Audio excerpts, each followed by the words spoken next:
Et la halachot, Hazak ou Baruch Rabotai. Nous sommes aujourd'hui le 2 Adar 1.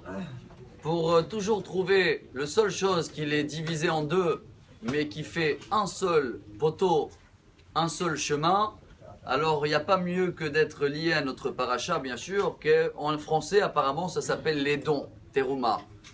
Quand Dieu il demande à Moshe Rabbeinu, va rassembler de tout le monde de l'or, de l'argent et du cuivre, etc., combien chacun a donné? Alors, Hachem précise à Moshe, Kol asher idevenu libo titnu et terumati. Chacun selon son cœur, sa volonté. Et c'est vrai que plus tard, dans quelques semaines, Moshe Rabbeinu il va donner les comptes, combien chacun a donné. Mais il y a quelque chose que là, même la volonté de chacun, Dieu il dit non, là chacun il doit participer pareil. Là ça ne dépend pas de la volonté de chacun. C'est quoi? Machatzit à shekel, c'est sûr, mais c'est parti où dans le temple? Eh bien chers amis, les socles on dit en français, Adanim, les piliers, ce qui tient les piliers de tout le temple, de tout le tabernacle, ceux-là qui sont sur le sol, mais c'est les plus importants. Ceux-là, Hachem il a dit à Moshe, chacun doit participer et la même chose. Combien? Un demi. Pour savoir que moi et toi, on forme ensemble un. Et après, c'est quoi les bois qui vont être là-bas?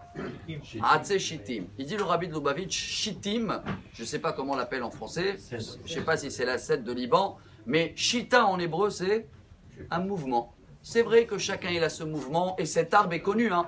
Même il a l'habitude de pencher un petit peu.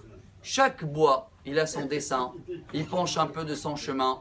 Mais les socles, la base, chers amis, elle doit être pareille, égale. Quelle est notre base? Qu'est-ce qu'on doit tirer de ça? Un grand message, si vous voulez, d'abord pour l'éducation des enfants. Avant que chaque enfant il va prendre son chemin, et il doit prendre son chemin, selon le roi Salomon. Il ne doit pas prendre notre chemin. Alors la nar alpidarko.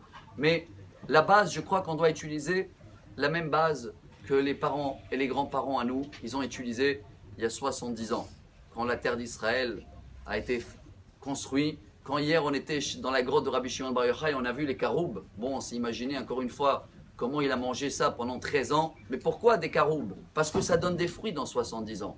Alors, les grands-parents à nous, les fruits, c'est nous aujourd'hui après 70 ans. Ils ont eu des bons fruits grâce à Dieu. Vous savez, quelle était leur base?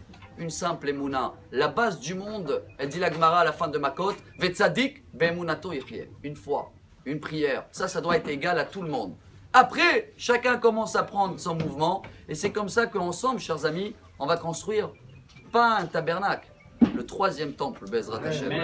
Bonne journée à tous. Amar Rabbi Elazar.